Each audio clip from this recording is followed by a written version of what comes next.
Carta de Paulo aos Gálatas. Capítulo 1. Eu, Paulo, com meus companheiros na fé, envio saudações às igrejas da Galácia. Minha autoridade para escrever a você não vem de ninguém, nem procede de alguém de hierarquia superior, mas diretamente de Jesus, o Messias, e de Deus o Pai, que o ressuscitou dos mortos. Fui convocado por Deus. Quero saudá-los com as belas palavras graça e paz. São belas, pois nos lembram como Jesus nos resgatou do mundo maligno em que vivemos quando se ofereceu em sacrifício por nossos pecados. A vontade de Deus é que experimentemos esse resgate. Glória a Deus para sempre. Amém. Não posso acreditar no que ouvi. Como podem ser tão inconstantes? Como resolvem abraçar outra mensagem? Vocês estão traindo aquele que os chamou para a graça de Cristo. E vocês sabem que não se trata de detalhes irrelevantes. É outra mensagem, completamente diferente. É mentira deslavada sobre Deus. Os responsáveis por essa agitação estão virando a mensagem de Cristo de pernas para o ar. Quero deixar bem claro, se algum de nós, até mesmo um anjo do céu, pregar uma mensagem diferente da verdadeira e original, seja amaldiçoado. Vou repetir, se alguém, não importa a reputação ou as credenciais que possua, pregar uma mensagem diferente da que vocês receberam no início, seja amaldiçoado. Acham que falo desse modo para manipular alguém? Ou para impressionar o próprio Deus? Ou para ganhar aplausos do povo? Se meu alvo fosse popularidade, eu não seria escravo de Cristo. Saibam que a mensagem que transmiti a vocês não é mero discurso motivacional.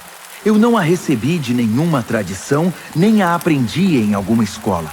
Eu a recebi diretamente de Deus e de Jesus Cristo. Estou certo de que vocês ouviram a história da minha vida quando eu vivia no judaísmo. Na época eu perseguia a igreja de Deus. Meu objetivo era destruí-la. Ninguém me superava no apego às tradições dos nossos antepassados. Mas Deus tinha planos para a minha vida. Quando eu ainda estava no ventre da minha mãe, Ele me escolheu e me chamou por sua graça, cheia de generosidade. Por sua intervenção, revelou seu Filho a mim para que eu o anunciasse aos outros povos, os que não são judeus. Logo depois desse meu chamado, fui para a Arábia. Não consultei ninguém e não fui a Jerusalém me aconselhar com os que já eram apóstolos. Mais tarde, voltei a Damasco. 3 anos depois, fui a Jerusalém para conhecer Pedro e saber mais sobre a fé. Foram apenas 15 dias, mas que dias aqueles! Com exceção de Tiago, irmão do Senhor, não vi nenhum outro apóstolo. Diante de Deus, estou falando a pura verdade. Então comecei meu ministério nas regiões da Síria e da Cilícia. Mesmo depois de todo aquele tempo, eu ainda não era conhecido nas igrejas cristãs da Judéia. O que sabiam de mim era apenas isto. Aquele homem que antes nos perseguia, agora está pregando a mesma mensagem que tentou destruir. E como eles agradeceram a Deus e o adoraram por minha causa.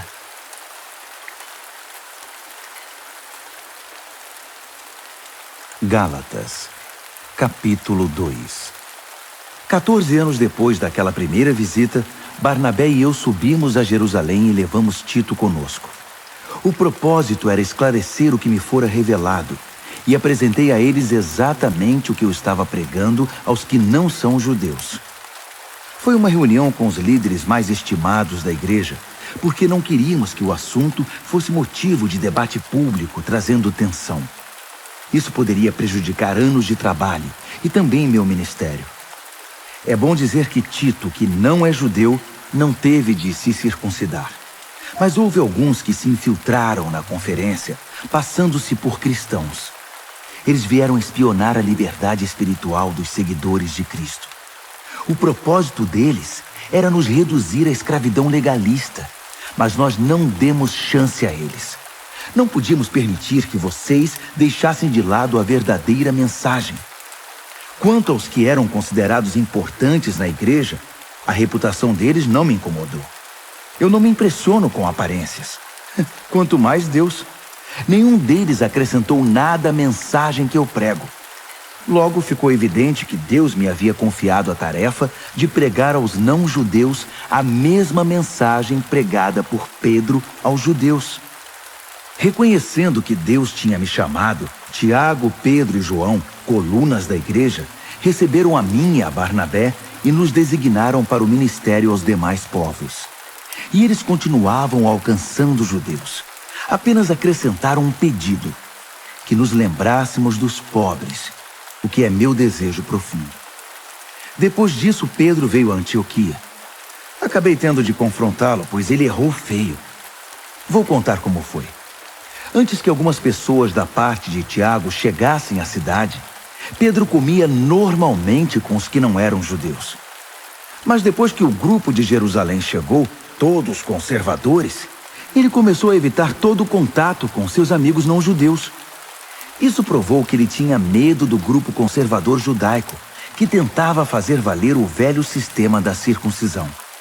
Infelizmente, o restante dos judeus da igreja de Antioquia aderiu à hipocrisia, até mesmo Barnabé.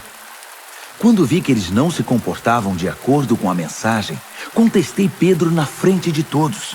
Se você, que é judeu, não segue as regras judaicas quando não está sendo observado pelos guardiões de Jerusalém, que direito tem de exigir que os não-judeus se adaptem aos costumes judaicos, só para causar boa impressão aos seus velhos amigos de Jerusalém? A verdade é a seguinte: nós, judeus, não somos superiores aos demais pecadores. Sabemos muito bem que não somos justificados diante de Deus por guardar regras, mas apenas pela fé em Jesus Cristo. Como sabemos disso? Nós tentamos, e com o melhor sistema de regras do mundo. Sabendo que ninguém pode agradar a Deus por esforço próprio, cremos no Messias para sermos justificados por Deus. Isso nunca acontecerá por praticarmos o bem. Já perceberam que ainda não somos perfeitos? Grande novidade. Mas vendo que gente como eu, que creu em Cristo e foi justificado por Deus, não é perfeita, teriam vocês a ousadia de acusar Cristo de ser conivente com o pecado? Que acusação leviana! Se eu tentasse ser justo praticando o bem, estaria reconstruindo aquilo que destruí. Estaria agindo como um charlatão. Explico o que aconteceu comigo. Tentei guardar regras e me esforçar para agradar a Deus, mas isso não funcionou. Então desisti de ser um homem da lei para me tornar um homem de Deus. A vida de Cristo me mostrou como fazer isso e me deu capacidade de viver assim.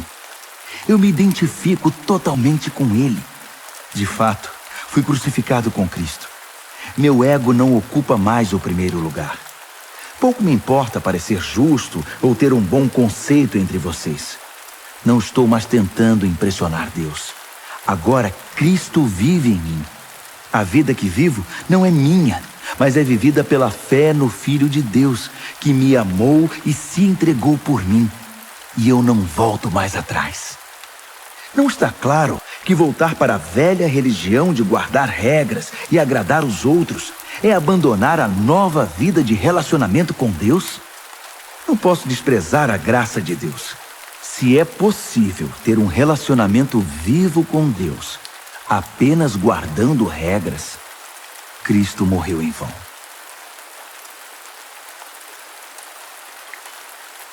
Gálatas, capítulo 3. Meus queridos Gálatas, vocês ficaram malucos. Alguém os enfeitiçou? Perderam o juízo? Algo muito estranho aconteceu, pois é óbvio que Jesus crucificado não está mais no centro da vida de vocês. E vejam que o seu sacrifício na cruz foi apresentado a vocês com muita clareza.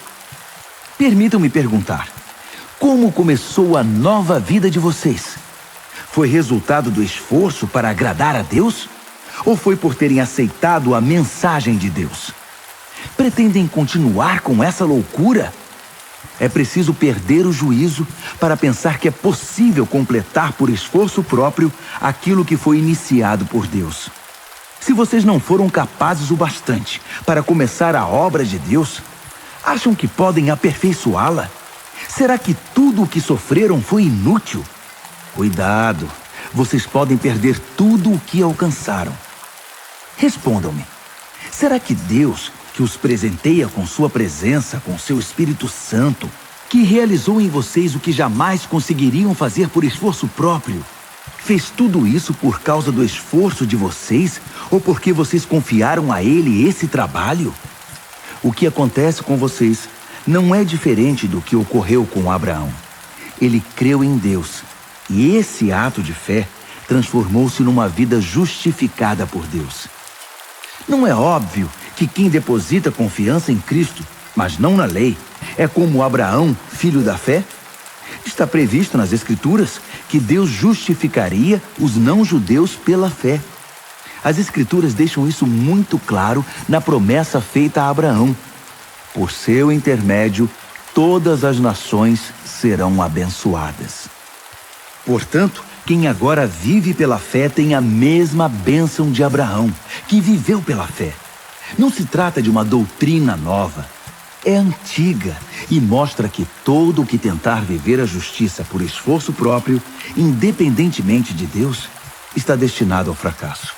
As Escrituras resumem isso assim: maldito aquele que não consegue cumprir tudo o que está escrito no livro da lei. A impossibilidade óbvia de se cumprir um código moral como esse deixa claro que ninguém pode ter um relacionamento com Deus nessa base. Só pode ter um relacionamento real com Deus quem aceita o caminho de Deus. Fazer alguma coisa por Deus é o oposto de deixá-lo fazer por nós. Abacuque disse tudo. Quem crê em Deus é justificado por Deus. E essa é a vida real. A observância das regras jamais chegará à vida de fé. A pessoa apenas perpetuará o hábito de guardar regras, o que se vê nas Escrituras. Aquele que faz estas coisas, observar as regras, continua vivendo por elas. Cristo nos redimiu dessa vida amaldiçoada de derrotas, quando Ele mesmo a absorveu. As Escrituras dizem: maldito é aquele que for pendurado no madeiro. Foi o que aconteceu quando Cristo foi pregado na cruz. Ele se transformou em maldição e, ao mesmo tempo, deu fim à maldição. Agora, por causa disso, está tudo resolvido. E vemos que a bênção de Abraão está disponível para quem não é judeu também. Todos agora podem receber a vida de Deus, o seu Espírito que está em nós e conosco quando cremos, exatamente como Abraão o recebeu. Amigos, permitam-me citar um fato do cotidiano para ilustrar a vida de liberdade de que estou falando. Quando o testamento de alguém é ratificado, ninguém pode anulá-lo nem acrescentar-lhe nada. É o caso das promessas feitas a Abraão e ao seu descendente. Observem que as Escrituras, na linguagem cuidadosa de um documento legal, não dizem aos descendentes, referindo-se a todos em geral, mas ao seu descendente. A palavra está no singular, referindo-se a Cristo. Quero explicar esse texto. Um testamento, mais tarde ratificado por Deus, não é anulado por um acréscimo anexado 430 anos mais tarde. A promessa contida no testamento não foi negada. O adendo, com suas instruções e regras, não diz respeito à herança prometida no testamento. Então, qual o objetivo desse adendo que chamamos lei? Foi um acréscimo às promessas originais contidas na aliança feita com Abraão. O propósito da lei era preservar um povo pecador na história da salvação até que Cristo, o descendente, viesse, herdando as promessas e concedendo-as também para nós. Evidentemente, a lei não foi dada num encontro direto com Deus, mas foi dada por anjos e por um mediador, Moisés. Se há um mediador, como havia no Sinai, então o povo não se relaciona diretamente com Deus, não é mesmo? Mas a promessa original é a bênção direta de Deus, recebida pela fé. Estaria então a lei contra a promessa? Seria uma negação da vontade de Deus para nós? Nunca. Seu propósito foi mostrar que não tínhamos um relacionamento de verdade com Deus. Ou seja, mostrar como é absurdo esperar que um sistema religioso consiga sozinho o que só é possível com fé, pelo cumprimento da promessa de Deus. Pois se observar regras pudesse trazer vida para nós, nós já a teríamos obtido. A questão é que, enquanto ainda não havíamos chegado a ponto de responder com fé ao Deus vivo, fomos devidamente guardados e protegidos pela lei mosaica. A lei era como aqueles tutores gregos, bem conhecidos de vocês, que conduzem as crianças à escola e as protegem de perigos ou distrações, certificando-se de que chegarão aonde devem ir. Mas agora que chegaram ao destino, não precisam mais desse tutor. Pela fé em Cristo, vocês têm agora um relacionamento direto com Deus. O batismo que receberam em Cristo não foi um simples banho, mas um novo começo. Vocês também passaram a usar novas roupas, roupas de adulto na fé, a vida de Cristo, o cumprimento da promessa original de Deus. Na família de Cristo, não pode haver divisões entre judeus e não judeus, escravos e livres, homens e mulheres. Entre vocês todos são iguais. Isto é, nós todos estamos em um relacionamento comum com Jesus Cristo. Agora que são a família de Cristo, vocês são também os famosos descendentes de Abraão, herdeiros de acordo com as promessas da aliança. Gálatas, capítulo 4. Permitam-me mostrar a vocês as implicações disso. Enquanto é menor de idade, o herdeiro não está em posição melhor que a do escravo. Ainda que legalmente seja dono da herança, estará submisso a tutores e administradores até a data estabelecida por seu pai para a emancipação. Assim acontece conosco. Como escravos, dependíamos dos dominadores deste mundo, sem autoridade sobre a própria vida, pois ainda não havíamos sido emancipados. Mas quando chegou o tempo estabelecido, Deus enviou-nos seu Filho, nascido de uma mulher, sob as condições da lei, para redimir os que estavam sob o domínio da lei. Assim fomos libertados para sermos filhos que têm direito à herança. Uma vez que fomos adotados como filhos, Deus enviou o Espírito do seu Filho ao nosso coração, o que nos dá o privilégio de chamá-lo Papai. Essa intimidade com Deus é para vocês que são filhos, não para escravos. E como filhos, são também herdeiros com pleno acesso à herança. Antes de conhecerem Deus pessoalmente, vocês eram escravos dos deuses, que nem deuses são. Mas agora que conhecem o Deus verdadeiro, ou melhor, agora que Deus conhece vocês, como podem se sujeitar novamente a esses pretensos poderes? É como temer o bicho-papão. E não é isso que vocês fazem quando observam tradições e superstições associados a datas e festas especiais? Será que foi em vão tudo o que fiz por vocês? Meus queridos, gostaria muito que se pusessem em meu lugar. Afinal, foi o que fiz quando estive com vocês. Como vocês foram sensíveis e gentis. Em nada me prejudicaram. Quando preguei para vocês pela primeira vez, estava doente e nem pude prosseguir jornada. Sei que não é fácil receber um hóspede doente, mas vocês me trataram tão bem como se eu fosse um anjo de Deus, ou como se estivessem recebendo o próprio Jesus.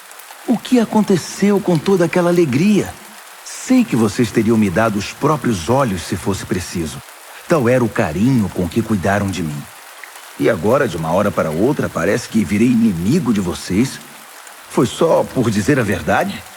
Não posso acreditar. Os pregadores de heresias tentam agradá-los de todo jeito. É pura bajulação. Eles querem acabar com a liberdade que a graça de Deus dá a vocês. O objetivo deles é fazê-los dependentes da aprovação e da orientação que pretendem dar. Querem apenas se sentir importantes. É muito bom que vocês sempre façam o bem, mesmo quando não estou por perto. Por que mudar de atitude para comigo quando estou longe? Querem saber como me sinto agora, até que a vida de Cristo seja uma realidade na vida de vocês? Como uma mãe em dores de parto. Como eu queria estar com vocês. Eu nem falaria nesse tom tão severo, abrindo o coração. E vocês que são viciados na lei, já deram pelo menos uma olhada no que ela diz? Abraão teve 2 filhos, um da escrava e outro da livre. O filho da escrava nasceu por uma iniciativa humana. O filho da livre nasceu pela promessa de Deus. A ilustração é clara. As duas histórias mostram dois modos de relacionamento com Deus. A primeira fala do Monte Sinai, na Arábia. Representa o que acontece em Jerusalém, uma vida escrava que produz escravos como descendentes. É o caminho de Agar.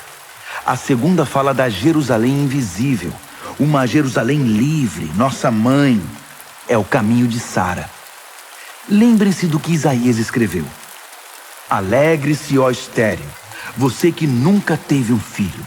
Exulte e cante, você que nunca sofreu as dores do parto. Porque são mais os filhos da abandonada do que os filhos da mulher casada. Não está claro, meus queridos, que como Isaque, vocês são filhos da promessa? Nos tempos passados, Ismael, o filho nascido por iniciativa humana, perseguiu Isaque, o filho da promessa pelo Espírito. Não é o que vemos agora? A perseguição promovida pelos hereges de Jerusalém segue o modelo antigo. Há um texto nas Escrituras que nos diz o que fazer. Expulse a escrava e seu filho, pois o filho escravo não será herdeiro com o filho livre. Não somos filhos da escravidão, mas sim da liberdade que vem do Espírito. Gálatas, capítulo 5. Cristo nos libertou para viver uma vida livre. Permaneçam nessa liberdade. Nunca mais aceitem sujeitar-se a nenhum tipo de escravidão.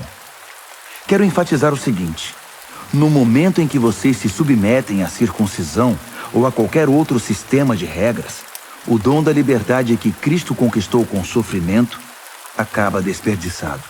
Repito, quem aceita o sistema da circuncisão troca a maravilhosa vida de liberdade em Cristo pelas obrigações da vida de escravo da lei.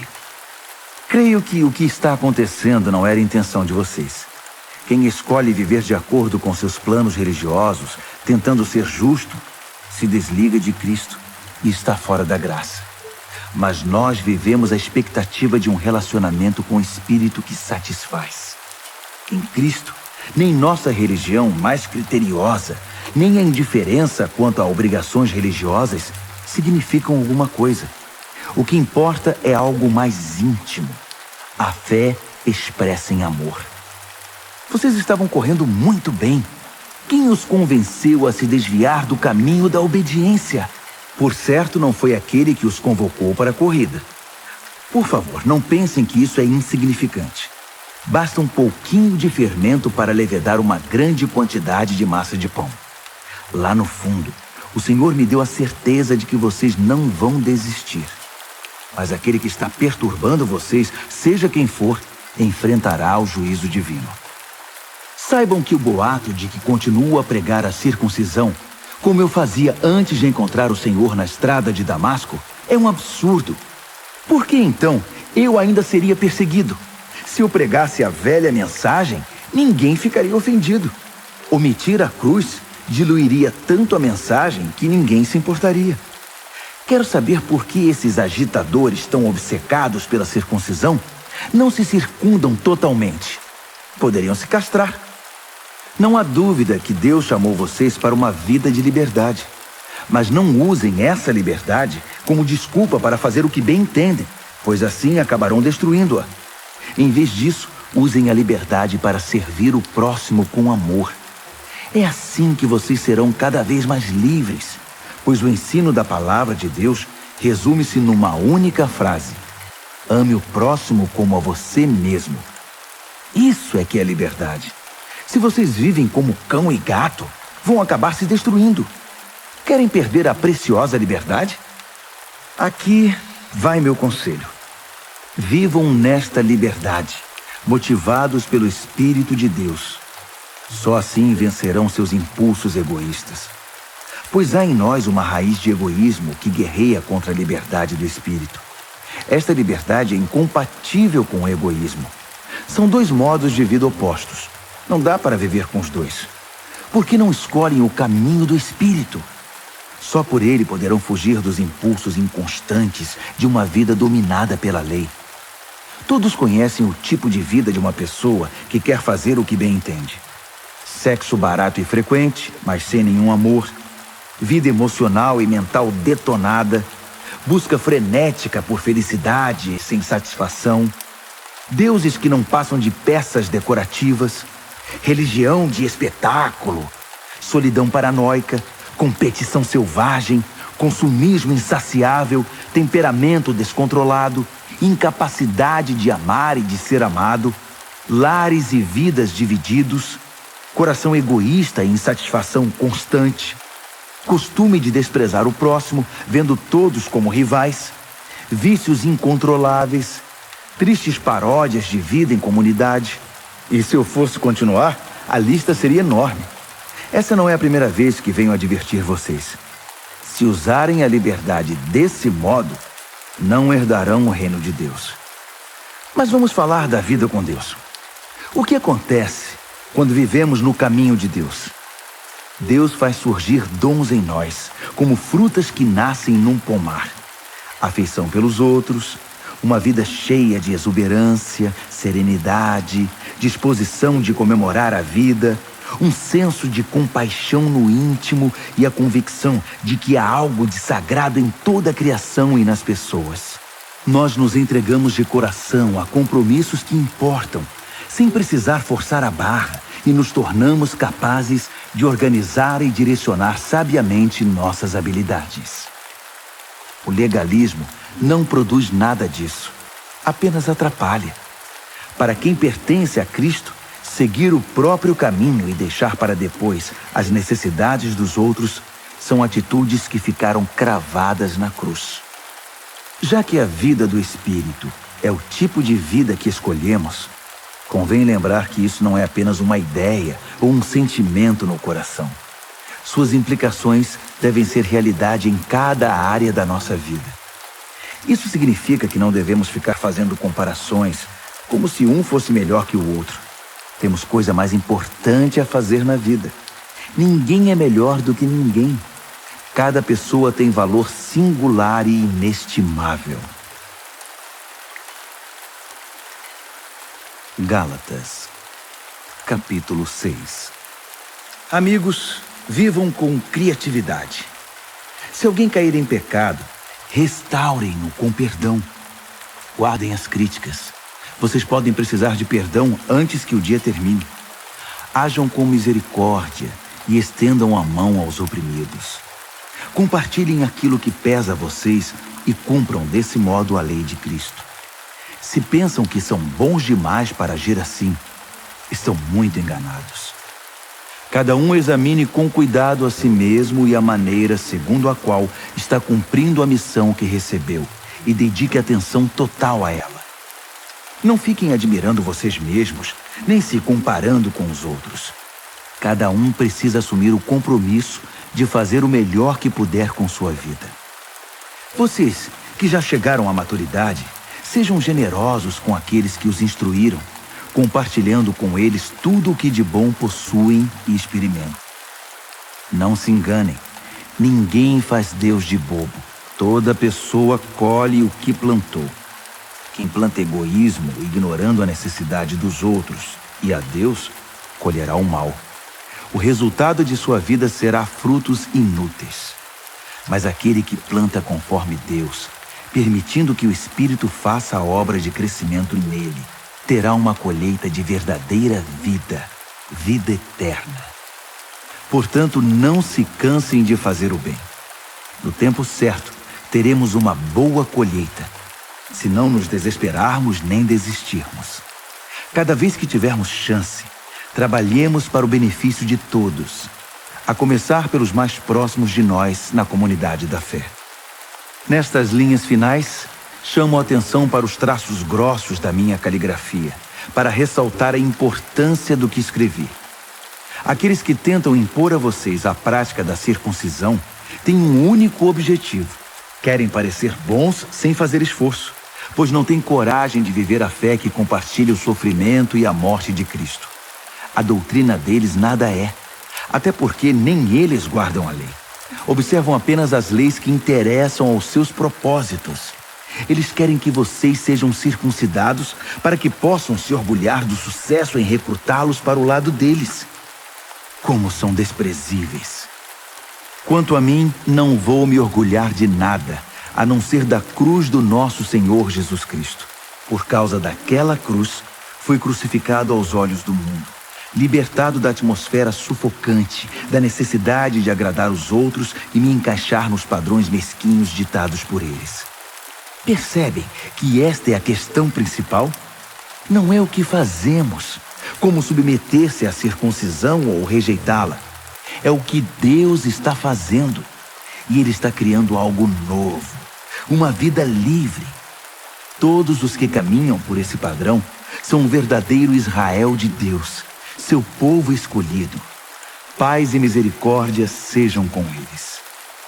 Francamente, não quero mais ser incomodado com essas disputas. Tenho coisas mais importantes para fazer, como viver a fé com seriedade. Trago em meu corpo as cicatrizes do meu trabalho por Jesus. Que tudo o que nos é concedido livremente pelo Senhor Jesus Cristo venha a ser de fato de vocês, meus queridos amigos. Amém.